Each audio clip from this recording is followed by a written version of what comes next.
snowed. It's going to be 60 degrees this weekend, though. I know. My sinuses are... I woke up this morning, I was like, God, why does my whole head hurt? And then I looked, and there was snow on the ground. Yeah. And then...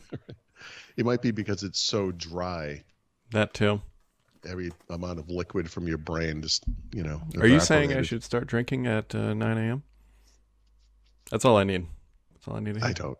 No, I'm not advocating All right, I'll be back. drinking it. That's not the cure for a problem. Big day today, Paul. Awesome. Oh, it is a big day. You're right. There's a bunch of notable launches today. Serious Sam 4 surprise launched on Xbox Game Pass and the consoles. I didn't even know that. I know. It's big.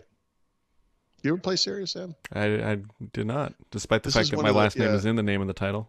And so between, I guess, Doom, Quake, whatever, and more modern shooters like Call of Duty, there were a bunch of shooters that people, kind of forget about, including myself, apparently, because I was trying to think of this one that has the name Will in the name as well. But anyway, Serious Sam was a really frenetic Doom-style shooters with, just armies and armies of bad guys, open skies, so less claustrophobic. Mm-hmm. And it was just, incredible action. And it's a throwback today. These are not Duke Nukem-style stupidity quotes and stuff, but gorgeous, amazing games. And I'm definitely going to check out I've never played the fourth one. It was PC only last year when it launched. But anyway, that's not what you're talking about, is it? Nope. The big launch of the day, Paul, is Fences 4. Okay. I see. Yes. Okay, that too. Yeah. I'm trying to think if there's anything else launching before. Whatever.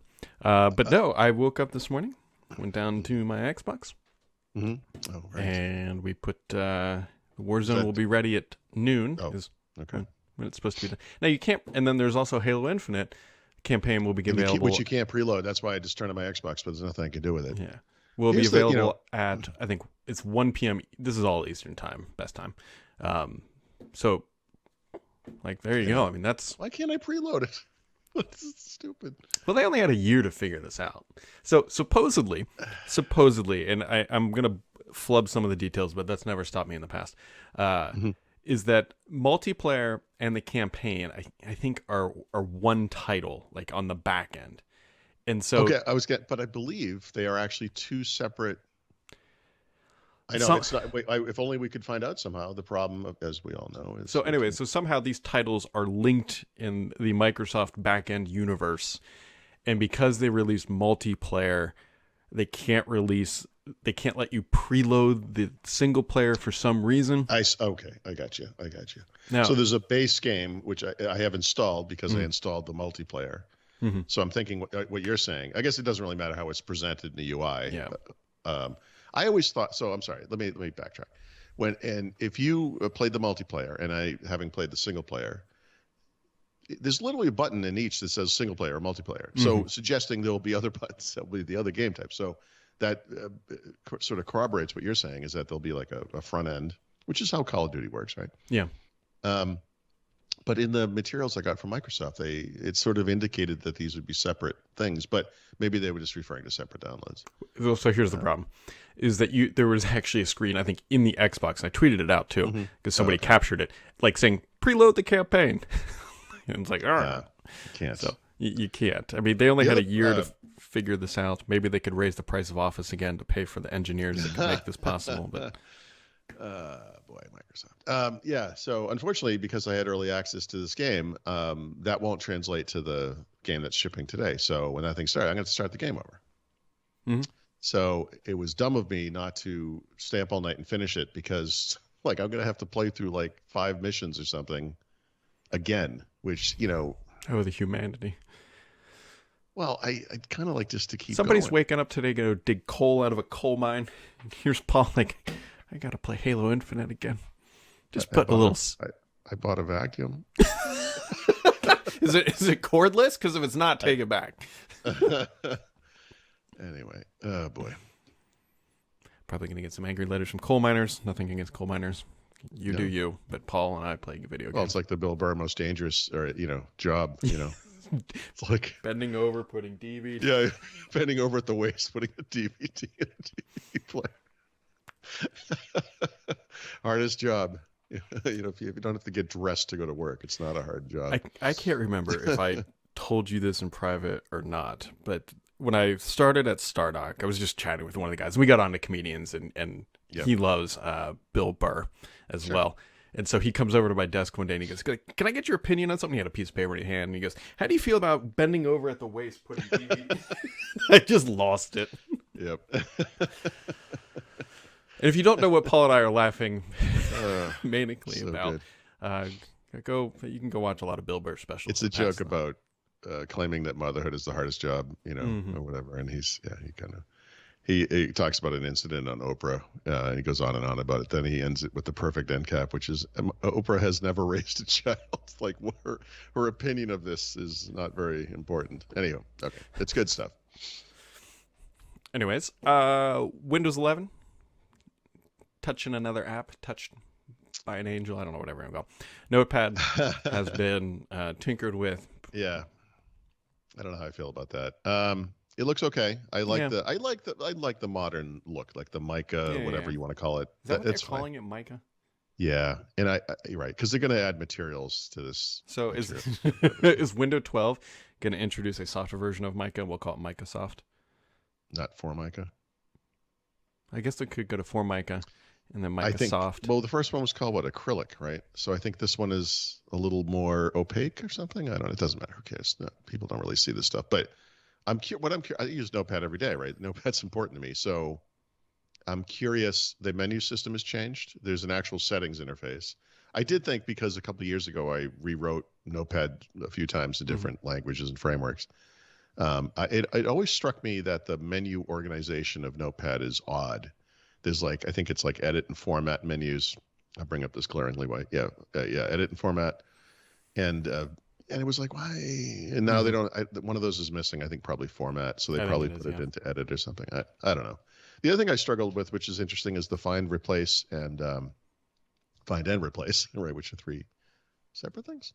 Find next, find, I don't know, whatever they are. And the original way that Notepad created those are not easily accessible by third-party developers. And a million years ago, there was an official framework way to get to them, and that has disappeared. And I had to recreate those on my own. And I was interested to see that recreated that interface as well for this new version. So I don't think for that same reason. Obviously, Microsoft has access to whatever that original code is, but just in an effort to modernize it. And we have now discussed Notepad more than it deserves, but dark mode support is there, which is something, by the way, that is not in the new version of Paint, which opens up like a spotlight. I don't know. Well, if you did have trouble opening things yesterday, it's probably because AWS took down half the internet, maybe even more than half the internet, depending on your livelihood. Yeah, so I actually noticed that and was confused. I installed the new version of Firefox, and as it loaded my extensions, it got to a thing for Grammarly where, there's a couple of extensions you have to sign into. Grammarly is one of them. And it couldn't find the page. And I was like, I've never seen this happen before. And it must have been AWS related. Do we not rely on, I guess we sort of, I don't know. I don't know. I got a text from my dad yesterday saying his light bulbs don't work. That is the future, folks. It is brilliant. Dimly lit. Right. Dimly. Yes, it will be the new Dark Ages. Yeah. I don't know. That's kind of a lot for it. What was yesterday? Tuesday? Today's Wednesday, right? The 8th? Yeah. Actually, this time last week was incredibly busy. If I remember correctly, I think Tuesday, Wednesday, and Thursday, I wrote 7 to 9 articles every day. It was really busy. This week has not been as busy. Realistically, I think we're on the backwards end of that graph, the bell curve of insanity in the fall, because any company kind of knows that, hey, the closer, you're not launching new product to sell for Christmas, right, this week or anything, and then That's true. Nobody's going to be launching anything. I mean, I guess the inside baseball is for us trying to get Fences 4 out the door. Like, we knew that it had to be this week or no week at all, because trying to launch something the next 2 weeks is... Yeah, that one to me makes sense. Just regardless. I mean, you guys have been working on that for a while, releasing various pre-release, milestones or whatever. So that's fine. Yeah, and it's not Christmas. Well, Firefox just had a new release. I mean, Pixel's getting a bunch of updates this coming week, which I think is kind of amazing. It's a good time for that kind of stuff. Yeah, exactly. Like, I'm not expecting to see an Xbox new bundle to be announced. Be like, oh, it'll be available December 20th. Now I say that, watch the you won't be able to find. Available will be in air quotes because Xbox. Yeah, well, it sounds like, and I could be wrong though, the Series S is much easier to find than the One X. Now the question becomes: is that because well, I don't even know. I'm assuming that they. Well, you think about it. I bet, and I'm maybe biting my tongue here, but I bet, right, think about how far back they had to align product release for this holiday season. I mean, we're talking maybe January or something. It might even be a year out. So I'll just offer up another theory. Not that I don't think you're wrong, but maybe both these things contribute. If you go back about a year and a half to a year ago, before the new console gen launched, I think it was Phil Spencer who said, we know that Series X is going to sell a bunch right up front, but we think over time, Xbox Series S is going to be the volume seller. Yep. The problem is the Xbox Series X has not been available. Right. So the people who've been waiting are now waiting, have been waiting. Everyone's been waiting. But now that like there's a little bit more S, like they're not going to get those people, Yeah. And I think as time goes by, more casual people, as it's like, well, I the last year was fine with Xbox One, whatever. Xbox Game Pass has really come into its own. I don't know. But I would just say, look, the Xbox Series S is fantastic. I think better than people maybe understand. It's cute and all that. It's a small little thing. It's nice. It fit nicer and better in more places. But it's also, in some ways, the perfect Xbox Game Pass device, Yeah.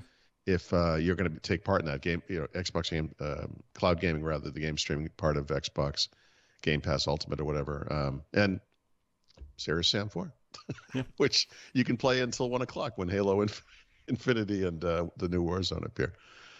So enjoy that couple hours. And if you think about it, if you're sitting here right now, and Microsoft probably has to make a similar decision and say, what is going to be the console that's going to sell that we need more of for next Christmas? Not this Christmas, but next Christmas. And they're probably thinking, well, last year at this time, like, well, we'll probably sell a bunch of Series X throughout the year, and we know a good value proposition for Christmas is a great time, so let's load up and put more eggs into the Series S basket for this time of the year, because, hey, mom and pop going to go to the store, what console are they going to buy?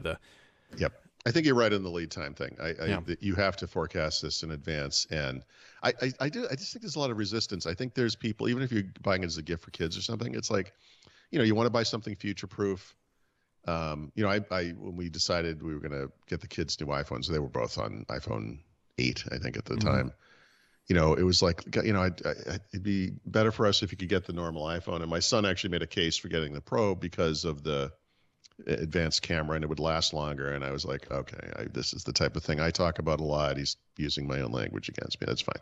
But he's right, and he was right. I mean, and I think you might even look at, you see one in the store and you're like, I don't want to buy this thing for a kid, bring it home and have them be slightly disappointed it's not the good one or the awesome one. And then, but also, I don't know, is it going to be as good for as long? I would say probably, yeah, honestly, but we're already seeing some games. I think I haven't experienced it on S, but I mean, Halo Infinite, for example, is supposed to be significantly better on the X graphically, right? The games I play, like Call of Duty looks like garbage on the X. I'm sure it would look just as good on the S. I'm positive. Yeah. So, anyways, there you go. Happy Tuesday. Hope everybody got what they wanted out of this. Wednesday. Wednesday. Yeah, whatever. It's a day. No, I started mixed drinking. it up too.